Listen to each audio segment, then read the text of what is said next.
Good afternoon, my brothers and sisters. Good afternoon, those people who are following these lessons. I make a point of saying that for those who are following these lessons, not following me. Okay, you're following the lessons, not me. Okay, I'm just the one who's presenting the lessons.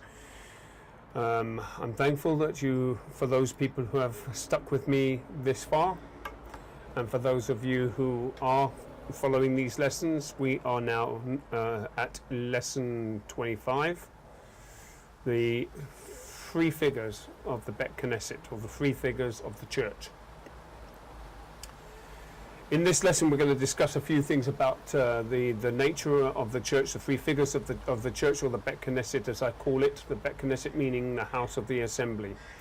And as I read this, yet again, I might stop and pause the teleprompter whilst I'm reading out these lessons with a view of expounding a little bit on sections of the lesson as and when I need to.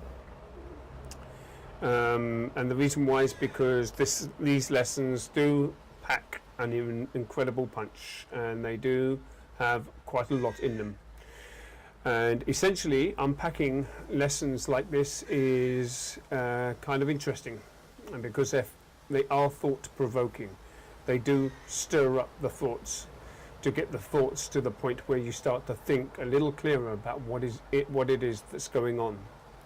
And as I have stated before in previous lessons, I believe that these subjects that I'm covering in the 52 Essentials of the Messianic Faith are very, very important. Okay?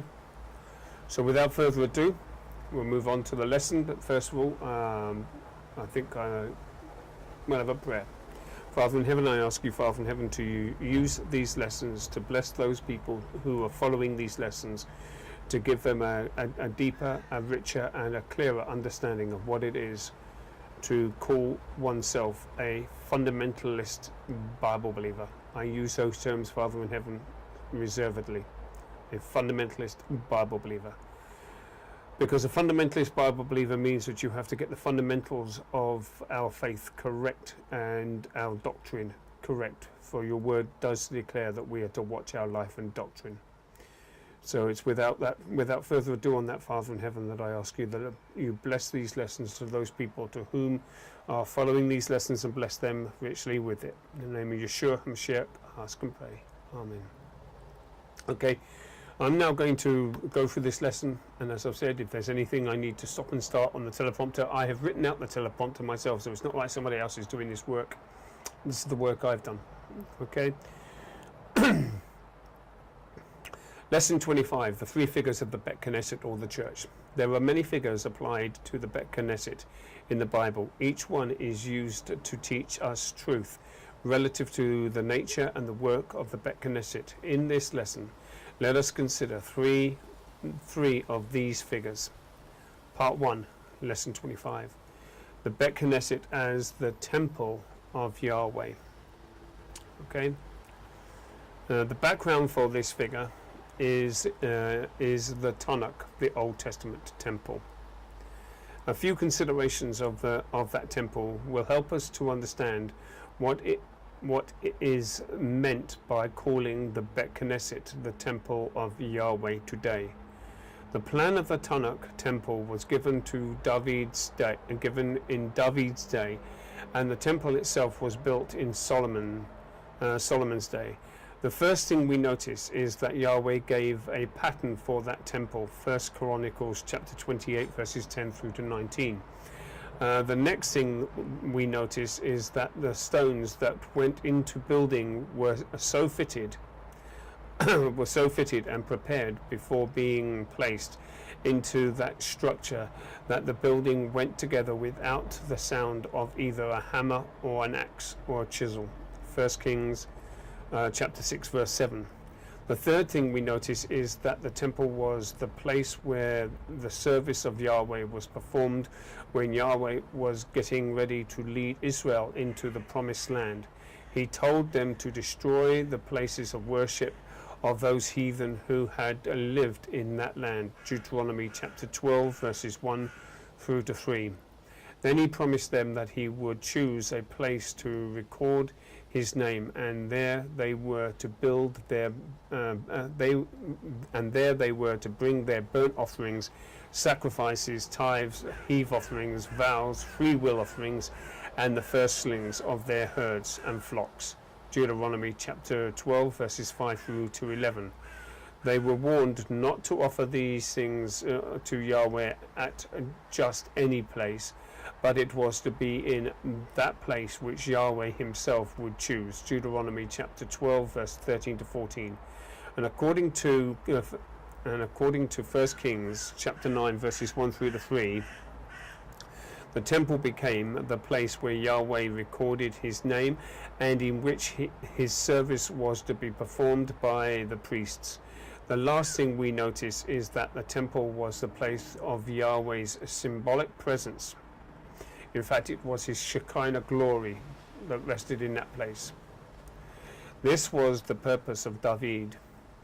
This was the purpose David had in mind in proposing the temple. He wanted Yahweh to have a house.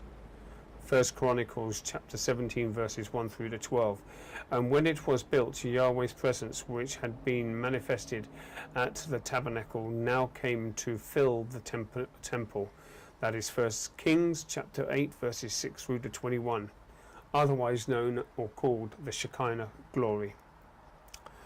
1 Chronicles chapter 28 verses 10 through to 9 reads, Take heed now, for the Yahweh have chosen thee to build an house for the sanctuary, to be strong and do it. Then David gave to Solomon his son the pattern of the porch, and of the houses thereof, and of the treasuries thereof, and of the upper chambers thereof, and of the inner parlours thereof, and of the place of the mercy seat, and the pattern of all that he had by the spirit of the courts of the house of the Yahweh, and of all the chambers round about, of the treasuries of the house of Elohim, and the treasuries of the dedicated things, also for the courses of the priests and the Levites, and for all the work of the service of the house of the Yahweh, and for all the vessels of the service in the house of the Yahweh.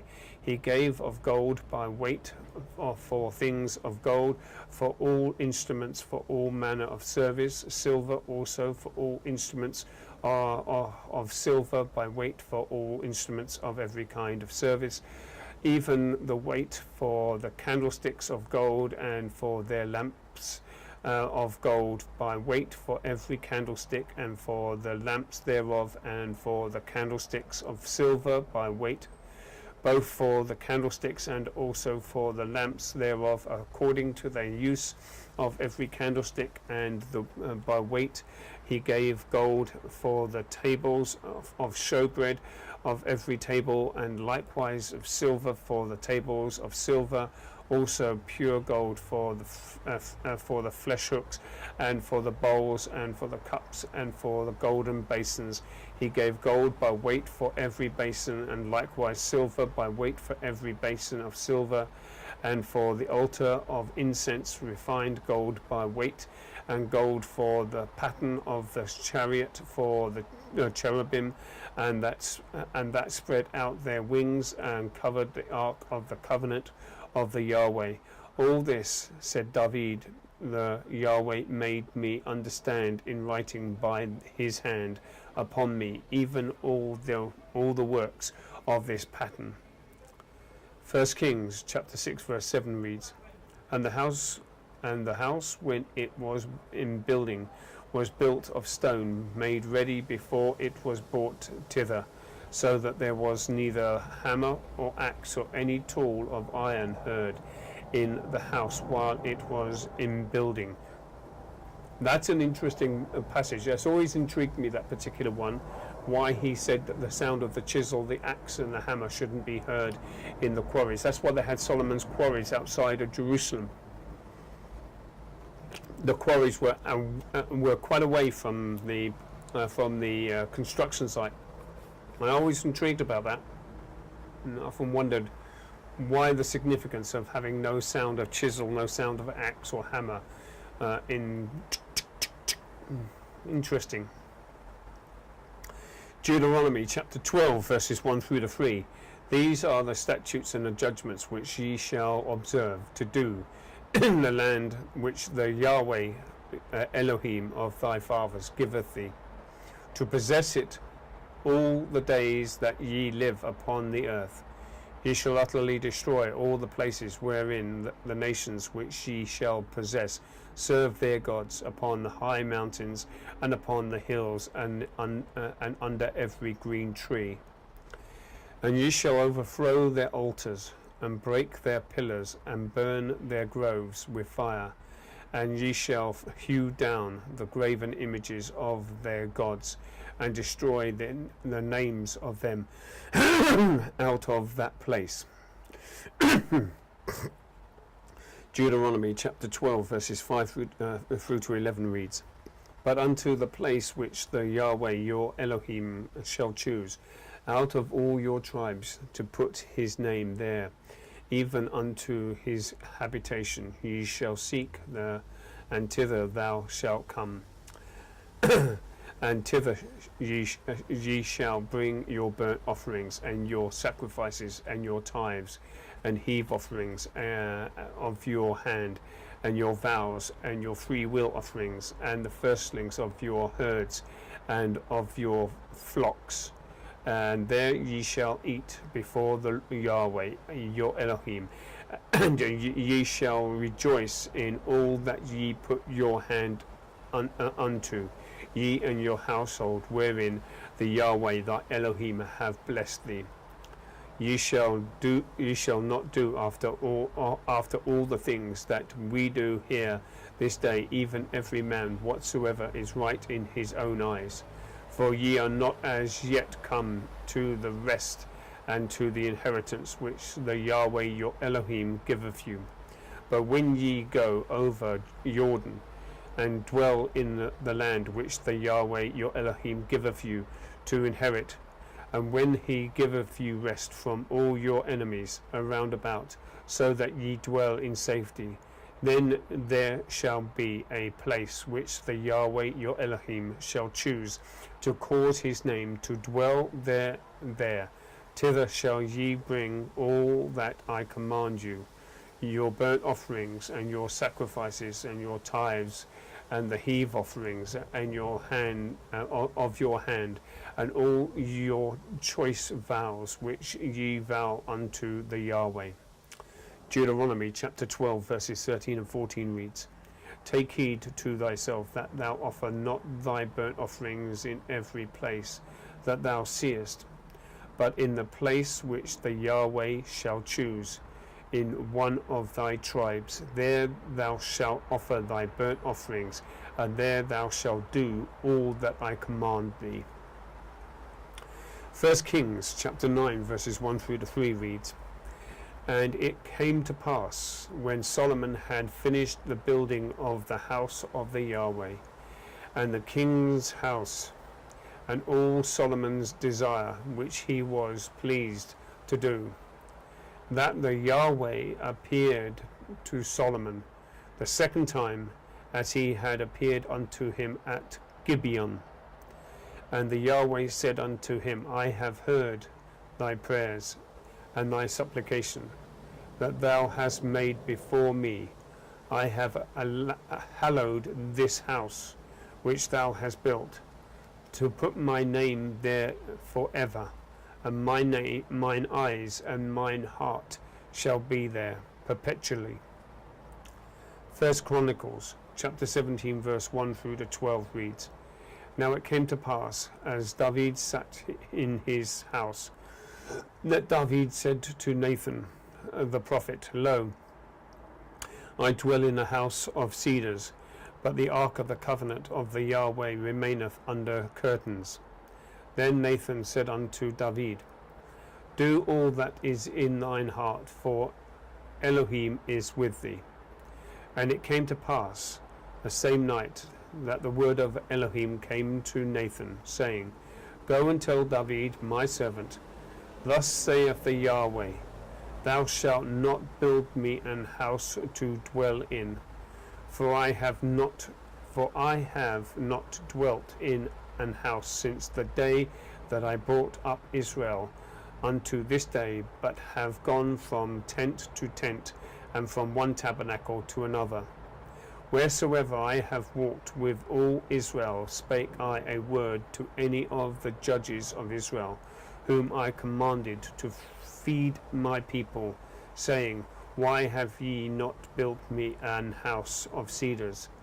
Now therefore thus thou shalt say unto my servant David, Thus saith the Yahweh of hosts, I took thee from the sheepcote, even from the following of the sheep, that thou shouldest be a ruler over my people Israel. And I have been with thee, whithersoever thou hast walked, and have cut off all thine enemies from before thee, and have made thee a name like the name of the great men that are in the earth.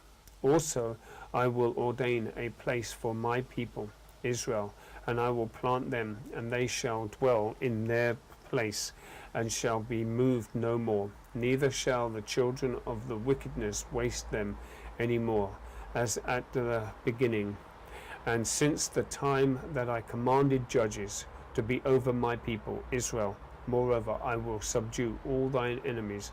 Furthermore, I will tell thee that the Yahweh will build thee an house. And it shall come to pass when thy days be expired, that thou must go to be with thy fathers, that I will raise up thy seed after thee, which shall be of thy sons, and I will establish his kingdom. He shall build me an house, and I will establish his throne forever. Interesting. 1 Kings chapter 8 verses 6 through to 21. And the nethermost chamber was 5 cubits broad, and the middle was 6 cubits broad, and the third was 7 cubits broad. For without in the wall of the house he made narrow rests round about, that the beams should not be fastened in the walls of the house. And the house, when it was in building, was built of stone, made ready before it was brought thither, so that there was neither a hammer or axe or any tool of iron heard in the house while it was in building. The door of the middle chamber was in the right side of the house, and they went up with winding stairs into the middle chamber, and out of the middle chamber into the third. So he built the house, and furnished it, and covered the house with beams and boards of cedar. And then he built chambers against all the house, 5 cubits high, and they rested on the house with timbers of cedar. And the word of the Yahweh came to Solomon, saying, Concerning this house which thou art in building, if thou wilt walk in my statutes, and execute my judgments, and keep all my commandments, to walk in them, then will I perform my word with thee, which I spake unto David thy father, and I will dwell among the children of Israel, and will not forsake my people Israel. So Solomon built the house and furnished it, and he built the walls of the house within with the boards of cedar, both for the floor and of the house, and the walls of the ceiling, and he covered them on the inside with wood, and covered the floor of the house with planks of fir. And he built 20 cubits on the sides of the house, both the floor and the walls with boards of cedar. He even built them for within, even for the oracle, which for the most holy place. And the house that is a temple before it was 40 cubits long, and the cedar of the house within was curved with knops and open flowers. All was cedar. There was no stone seen. And the oracle he prepared in the house within to set there the Ark of the Covenant of the Yahweh. And the oracle in the forepart was 20 cubits in length, and 20 cubits in breadth, and 20 cubits in the height thereof, and overlaid it with pure gold, and so covered the altar, which was of cedar. So Solomon overlaid the house within pure gold, and he made a partition by the chains of gold thereof, and the oracles, and he overlaid it with gold. With this background in mind, let us look at the Beit Knesset, the Beit Knesset, that is the body of the obedient Bible believer, not any material building. Now I'm going to put a little bit of a stop here and make a note here. When you see the word church is translated from Greek into English. The Greek word for church, ecclesia. Ecclesia simply means those who are called out. Now, I'm going to make a point here, just so people understand. Those who are called out. If I went to a physical building and called out an individual brick out of that building, what do you think most people would think I was? They would think I was a lunatic. They would think I was a madman. But I'm going to show you why it is today that we believe the church to be the building and not those who are called out. Because it goes right back to an event that happened when I was a child, before I knew anything about the scriptures. And it goes back to a demonstration which I'm about to give, which shows you exactly the fallacious nature of why people still insist that worshipping in a building is going to church. By the way, the expression going to church does not exist in the scriptures. Forsake not the assembling of yourself as is a manner of some to do does. So let's show you what it means. The Church of England, the Anglican Church, and the Sunday school worship people from both Anglican and Catholic, they used to give you this little expression when you were attending their religious schools. And what it was is, here's a church, here's a steeple, open the doors, and there's all the people. Do you ever remember that happening to you? In other words, they were using this kind of hand gesturing to try to get your mind away from those who are called out to accepting that the building was the church, i.e. the physical bricks and mortar led on the roof building. And the reason why they do that is because it's a control grid. It is a control system. The Bible says clearly that the word church is translated from Greek into English, comes from the word ecclesia, which purely means those who are called out. So I'll repeat what it says here. Okay? The Beit Knesset, that is the body of obedient Bible believers, not any material building, is the temple of Yahweh. 1 Corinthians chapter 3 verse 16, 2 Corinthians chapter 6 verse 16. We cannot impress too strongly that the obedient Bible believers form the temple of Yahweh, and that they are also referred to as the house of Yahweh. 1 Timothy chapter 3 verse 15. Too many people have loose talk about the church building being the house of Yahweh, but this is not a biblical concept at all. Hence the term go to church does not appear in the Brit Haggadah at all, anywhere. It is not a physical building, and never was intended to be a physical building, ever, and as such is not true. We Bible believers form the house of Yahweh, the Beit Knesset being divine. It is to be built according to the divine pattern.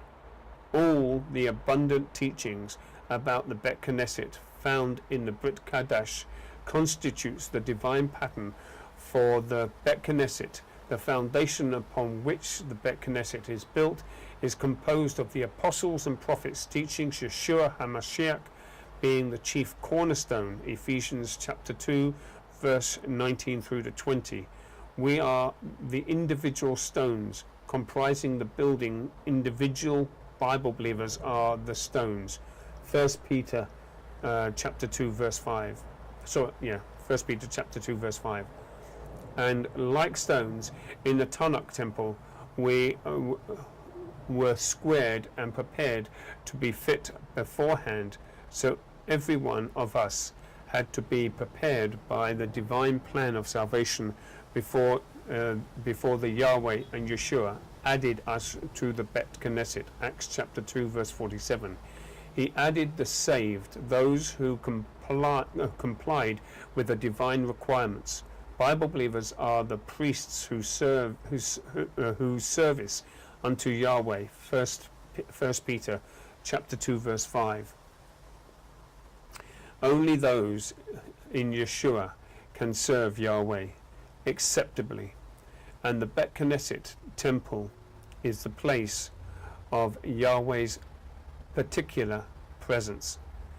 Every obedient Bible believer has the Ruach HaKadosh dwelling in him. Acts chapter 2 verse 38 and 39. 1 Corinthians chapter 6 verse 19. Like Yahweh's presence dwelt in the first temple, so he dwells in us by his Spirit. 1 Corinthians chapter 3 verse 16 through verse 16. 2 Corinthians chapter 6 verse 16. Ephesians chapter 2 verses 21 through to 21 through to 22. In conclusion, let us bear in mind that the temple of Yahweh today is being divinely built. Yeshua is the builder. Matthew chapter 16 verse 18. And the structure has not yet been completed. The Bible blueprint has been fully revealed by stones. Converts are continually being added to the Beit Knesset. When the last convert before Yeshua's second coming has been added, then the temple will be complete. And by the way, it is not just that the last convert, it is also the calling out, and it's my belief it's the calling out of those people who are connected directly to Yahweh's family on earth. 1 Corinthians chapter 3 verse 16 reads, Know ye not that ye are the temple of God, and that the Spirit of God dwelleth in you? 2 Corinthians chapter 6 verse 16 reads, And what agreement hath the temple of God with idols? For ye are the temple of the living God, as God hath said, I will dwell in them and walk in them, and I will be their God, and they shall be my people. 1 Timothy chapter 3 verse 15 reads, But if I tarry long, that thou mayest know how thou ought to behave thyself in the house of God, which is the church of the living God, the pillar and ground of the truth. And by the way, one of the things that I said that is important when I said I was doing these studies, I indicated in the very first introduction of this lesson was that these lessons, the 52 essentials of the Messianic faith, are the pillars of truth, as it were, sunk into the foundation being the Messiah, the apostles and prophets' teachings, and the teachings of the Brit HaKadosh and the Tanakh. That's the foundation, and these are the pillars of truth that you build a building out of. This is describing those pillars and the ground of the truth, because I want people to understand clearly. I wish people to understand, and I'd like to share with people so that they understand what it is they're supposed to be believing in the very first state, right from the get-go that they're introduced and brought into the house of Yahweh.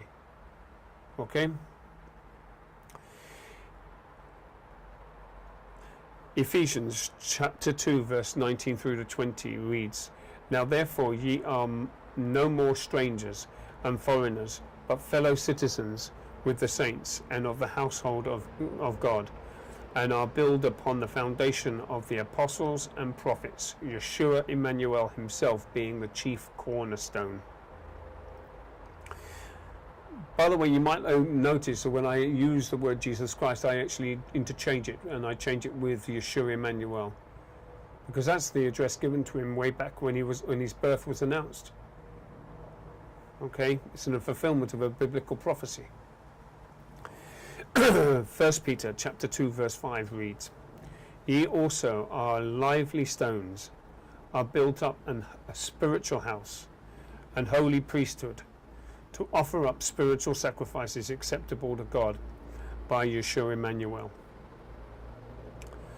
Acts chapter 2 verse 47, which reads, "Praising God and having favor with all the people, that the Lord added to the church daily such as should be saved." 1 Peter chapter 2 verse 5 reads, Ye also as lively stones are built up an spiritual house and holy priesthood, to offer up spiritual sacrifices acceptable to God by Yeshua Emmanuel." Acts chapter 2 verses 38 and 39, which reads, "Then Peter said unto them, Repent and be baptized, every one of you, in the name of Yeshua Emmanuel, for the remission of sins, and ye shall receive the gift of the Ruach HaKadosh.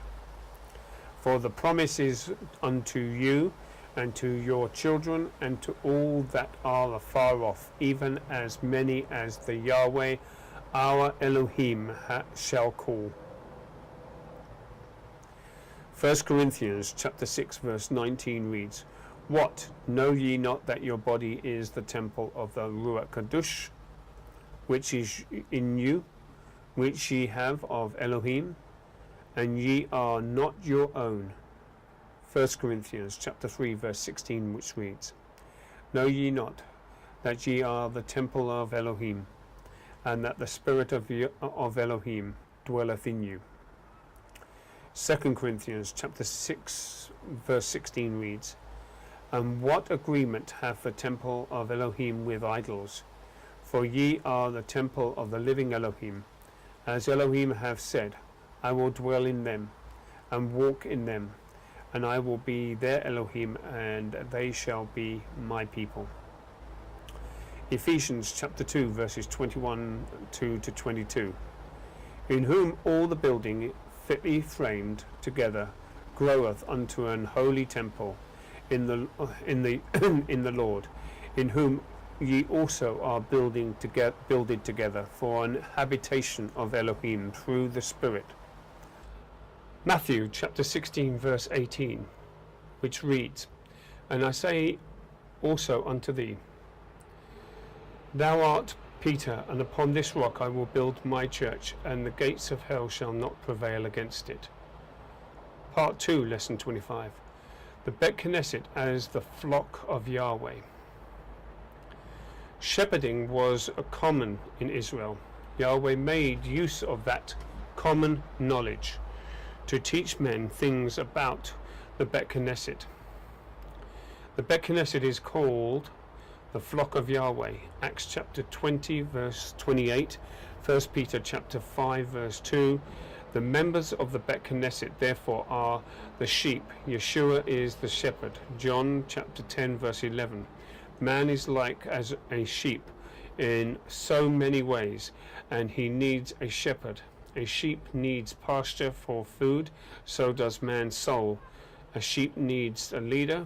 A sheep make trails because they follow one another.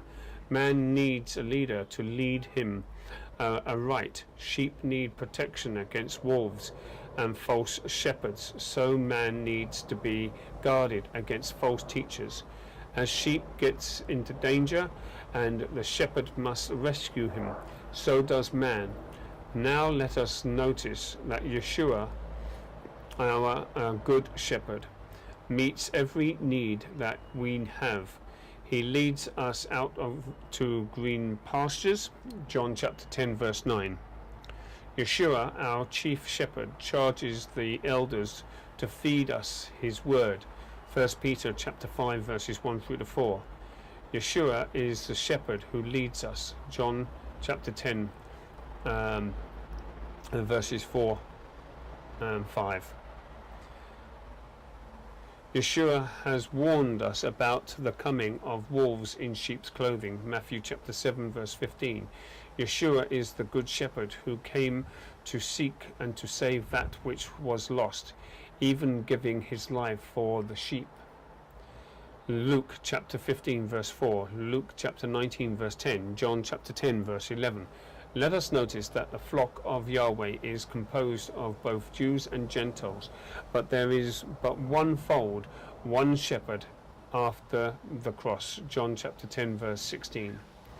Acts chapter 20 verse 28 reads, Take heed therefore unto yourselves and to all the flock over which the Ruach Kadosh have made you overseers, to feed the church of God, which he have purchased with his own blood.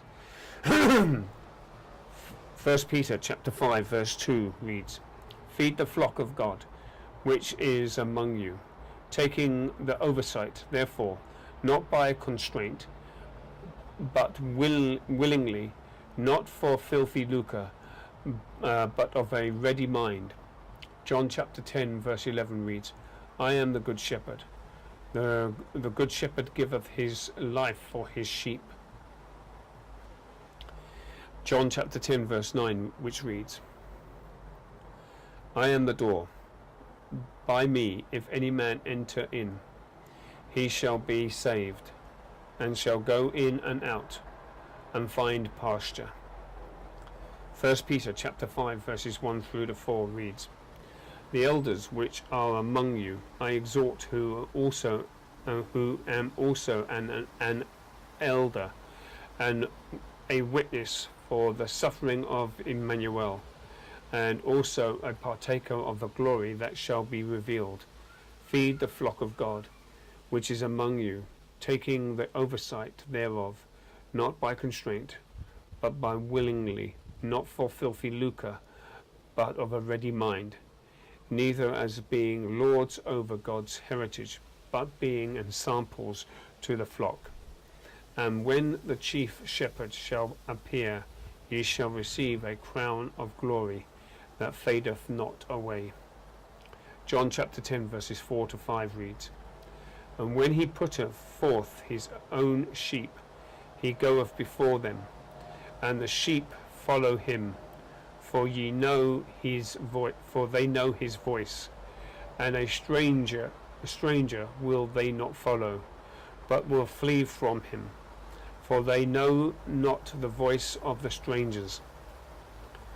By the way, it's an interesting point that if you look at the shepherding example given here, that he's giving the example that the shepherd leads the sheep. In a lot of countries, particularly in this country, when you actually look at the shepherding as it takes place in the physical world, they use a dog. They use a dog to guide the sheep.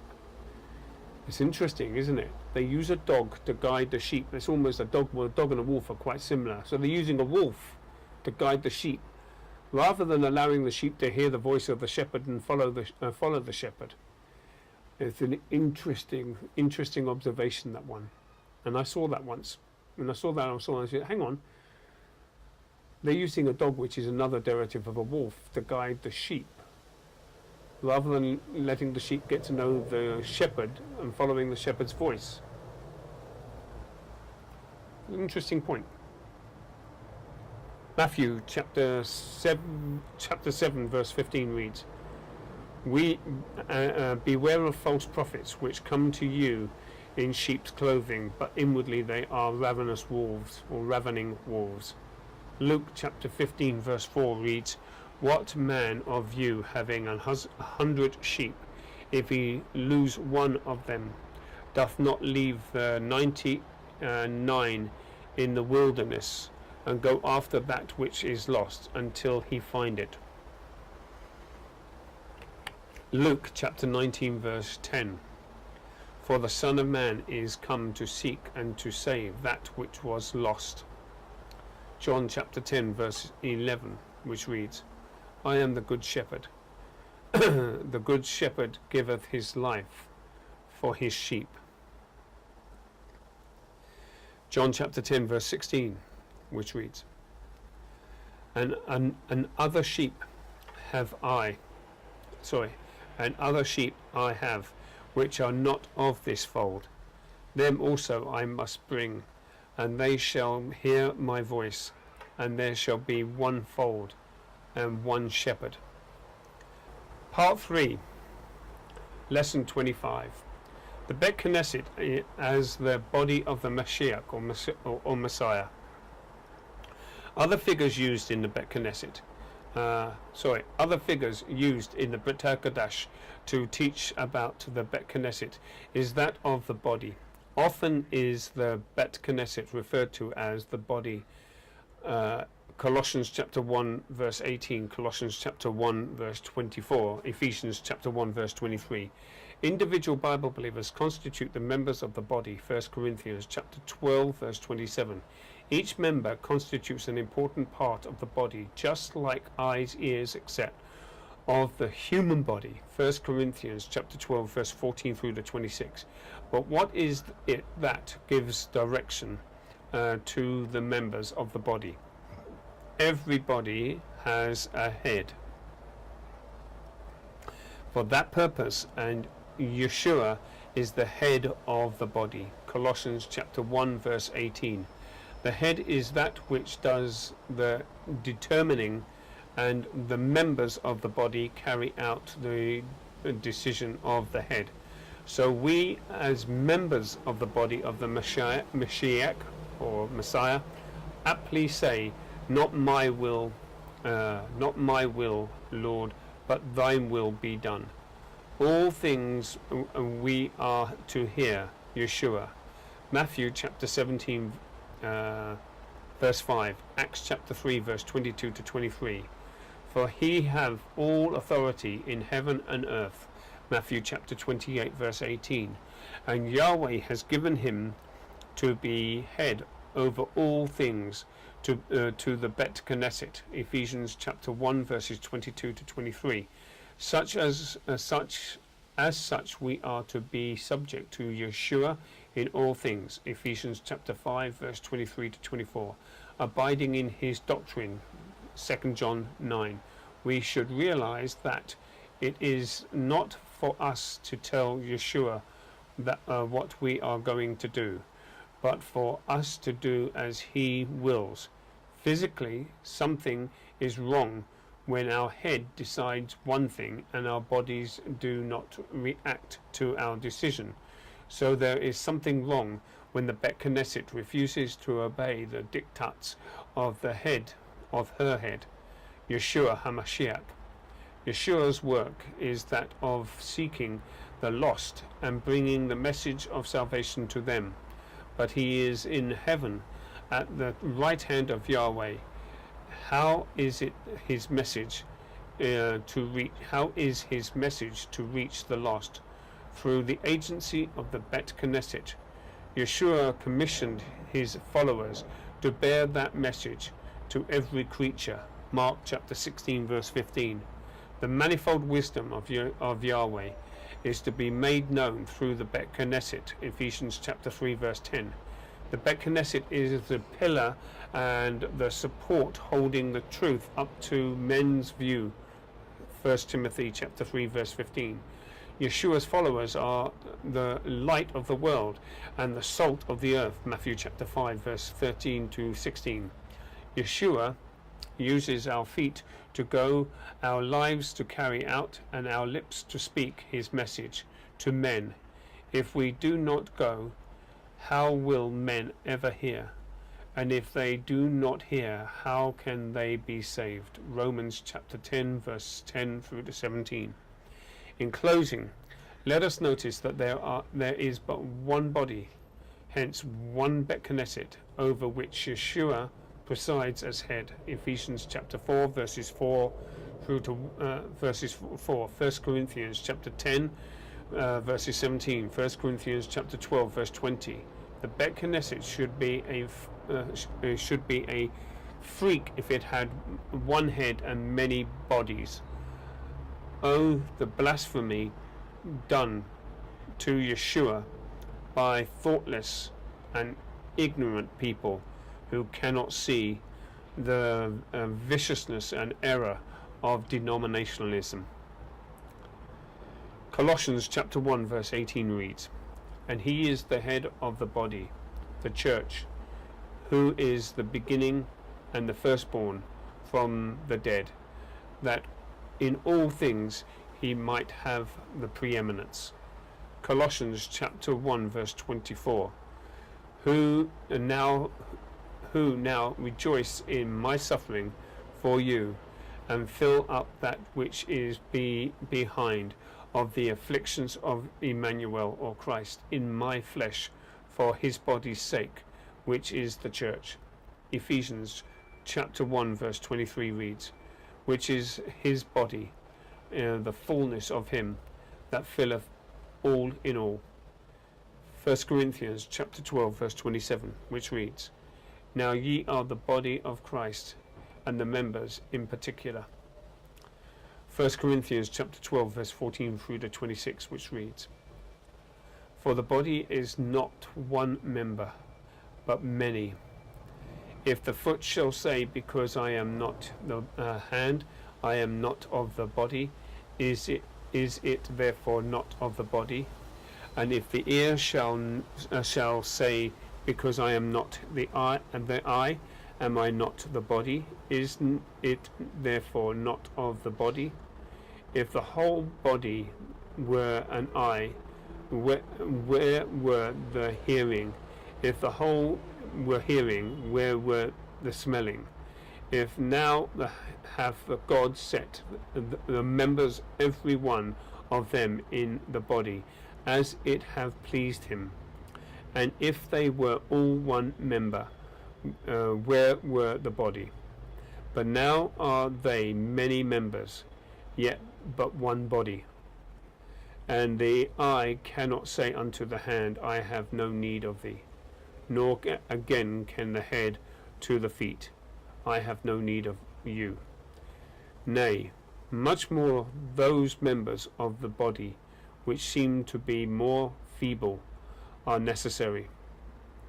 And those members of the body which we think to be less honourable, upon these we bestow more abundant honour, and our uncomely parts have more abundant comeliness. For our comely parts have no need, but God hath tempered the body together, having given more abundant honour to that part which lacked, that there should be no schism in the body, but that the members should have the same care one for another. And whither one member suffer, all members suffer. Whether it or one member be honoured, all members rejoice with it. Colossians chapter 1 verse 18 reads, And he is the head of the body, the church, who is the beginning, the firstborn from the dead, and that in all things he might have the preeminence. Matthew chapter 17 verse 5 reads, While he yet spake, behold, a bright cloud overshadowed them, and behold, a voice out of the cloud, which said, This is my beloved Son, in whom I am well pleased. Hear ye him. Acts chapter 3 verse 22 to 23, which reads, For Moses truly said unto the fathers, A prophet shall the Lord our God raise up unto you of your brethren, like unto me. Him shall ye hear in all things whatsoever he shall say unto you. And it shall come to pass that every soul which will not hear that prophet shall be destroyed from among the people. Matthew chapter 28 verse 18, which reads, And Yeshua came and spake unto them, saying, All power is given unto me in heaven and in earth. Ephesians chapter 1 verse 22 to 23, which reads, And have put all things under his feet, and gave him to be the head over all things to the church, which is the body, the fullness of him that filleth all in all.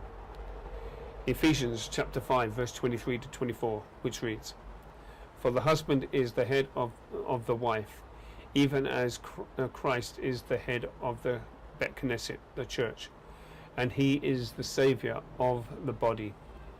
Therefore, as the church is subject unto Christ, so let the wives be subject to their own husbands in everything. 2 John, verse 9. Whosoever transgresseth and abideth not in the doctrine of Christ hath not God. He that abideth in the doctrine of Christ, he hath both the Father and the Son. And by the way, the doctrine of Christ includes obedience to the Torah and to the commandments.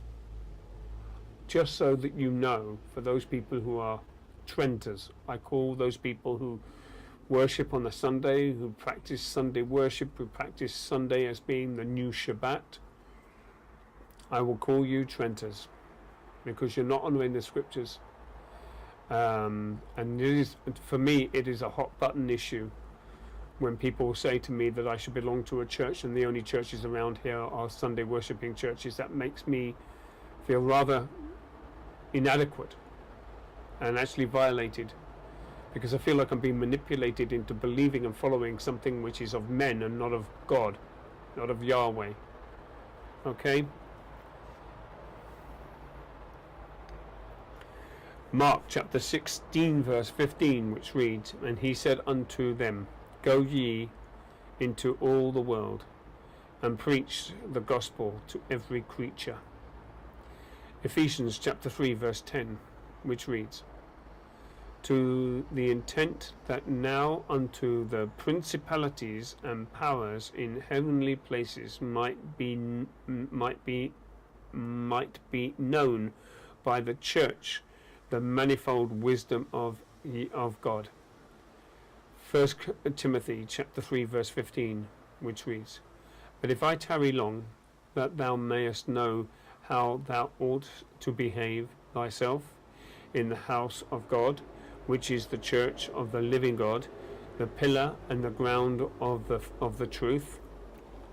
Matthew chapter 5 verse 13 to 16 reads, Ye are the salt of the earth, but if the salt have lost its savour, wherewith shall it be salted? It is henceforth good for nothing, but to be cast out, and to be trodden under foot of men. Ye are the light of the world. A city that is set on a hill cannot be hid. Neither do men light a candle and put it under a bushel, but on a candlestick, and it giveth light unto all that are in the house. Let your light so shine before men, that they may see your good works and glorify your Father which is in heaven. By the way, I once heard, with regards to this passage of scripture,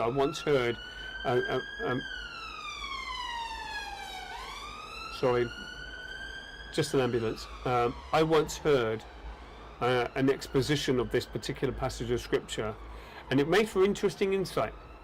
The salt represented making yourself interesting. And what do you use salt for? Well, if you take a bland and boring meal, you add salt to it, guess what? That makes that meal interesting. So we're to be interesting to people. People have said to me, oh, you're interesting. You're very interesting. That's what we're meant to be. Interesting. And with regards to light, he went on and gave an exposition on the issue of light. And he said the light was really the practicing of the Torah and of the commandments. So if you're practicing the Torah and the commandments, and that is fortified by the presence of the Ruach Kadosh, people will see that. They will see that coming out in you. They will see you walking out the Torah the way Yeshua did. They will see you showing the compassion that you have. That not only do you have compassion, but you also have compassion without compromise to the commandments or the Torah. That's the light. Not because you're doing good deeds. Those good deeds don't purchase your salvation. What does purchase your salvation is the blood of the Lamb, and having faith in the Good Shepherd, Yeshua. That gives you salvation. But a byproduct of that is the practicing out, walking out the Torah and the commandments the way Yeshua did. He's our example. Romans chapter 10 verse 10 through to 17, which reads, For with the heart man believeth unto righteousness, and with the mouth confession is made unto salvation. For the scriptures saith, Whosoever believeth on him shall not be ashamed. For there is no difference between the Jew and the Greek, for the same Lord over all is rich unto all that call upon him. For whosoever shall call upon the name of the Lord shall be saved. How then shall they call on him in whom they have not believed? And how shall they believe in him whom they have not heard? And how shall they hear without a preacher? And how shall they preach except they be sent? As it is written, How beautiful are the feet of them that preach the gospel of peace, and bring glad tidings of good things. But they have not all obeyed the gospel. For Isaiah saith, Lord, who have believed our report? So then faith cometh by hearing, and by hearing the word of God. Ephesians chapter 4 verse 4 reads, There is one body and one spirit, even as ye are called in one hope of your calling. 1 Corinthians chapter 10 verse 17, which reads, For we being many are one bread and one body, and we are all partakers of that one bread. 1 Corinthians chapter 12 verse 20, which reads, But now are they many members, but one body. Please make a note of the following passages. Ephesians chapter 2 verses 19 through to 22, which reads, Now therefore ye are no more strangers and foreigners, but fellow citizens with the saints, and of the household of God, and are built upon the foundation of the apostles and prophets, Yeshua Emmanuel himself being the chief cornerstone, in whom all the building fitly framed together groweth unto an holy temple in the Lord, in whom ye also are builded together for an habitation of God through the Spirit. Thank you very much for following this lesson. I've tried to labour some points here with this lesson because a lot of people have made some big mistakes with regards to what the church is, by association of traditional teachings and traditional theologies which have been espoused by the works of men. People have grossly misunderstood what the church is, or the Beit Knesset is.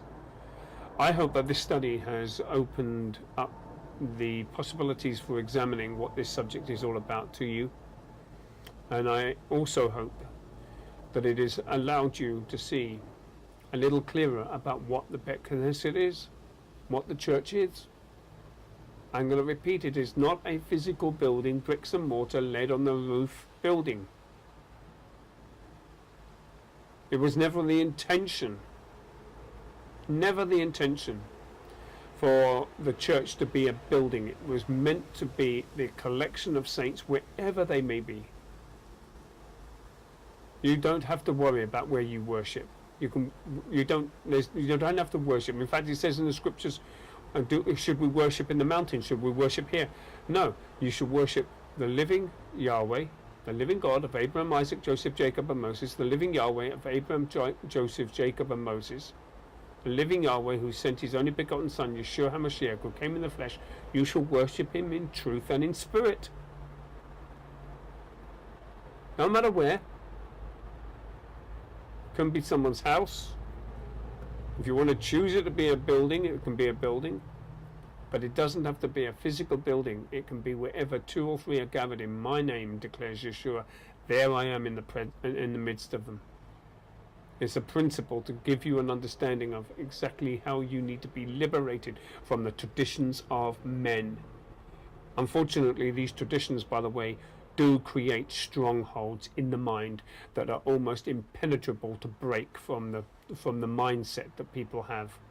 I hope that during the course of these lessons that you'll find that by studying these lessons as I have laid them out, that your mindset will be altered. And when your mindset is altered, then you start the process of seeing beyond the thick dark veil of the mists of human tradition. Thank you very much for following this lesson. Thank you very much for being patient to hanging in there. Be blessed with this one. And until the next lesson, shalom and goodbye.